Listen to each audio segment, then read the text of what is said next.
Kwa dhimbele nyokoronga juang siasa nocho chienge ik majafuambo marweche mag siasa manitie wangjoi mar K24 Jeff Haimba kama jotela hinya to mago moketo piny owacho tesre no seo piny owacho kuom pek mar ngima masani ko turo ganda jo Kenya. Haimba no bagida lagi gweng mana Musasi kar chungod bura mabumula e kaunti ya Bungoma kama jod bura mag Azimio la Umoja One Kenya Alliance no seo piny owacho kuom rem chopo singo mana omiyo ganda jo Kenya mag duoko piny nengo mag ngima.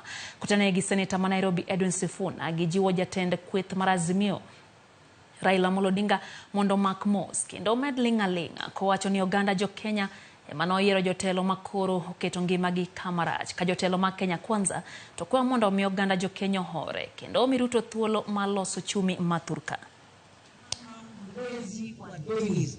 Wameongeza ushuru kila uchao, hata leo wanasema ukioa mtu wa huko nje hatujaribu kumleta hapa kwa Mkenya vile tunaletanga watu kutoka Uganda ni shida.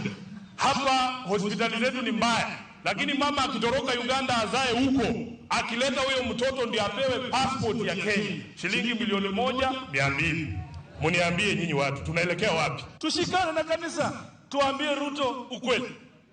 Na mimi niliwauliza juzi, wakirudi saa hii kwa uchaguzi, will he be able to inspire the same passion and confidence? Ile tunaloulizana hapa ni moja tu.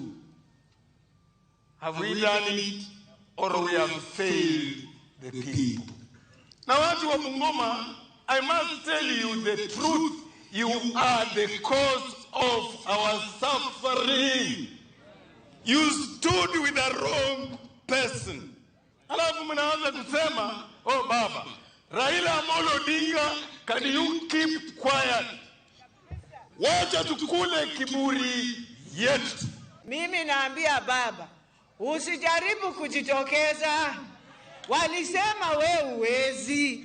Saa hii unakuja kualilia ati maisha imekuwa ngumu. Wakenya wakule kiburi yao bwana.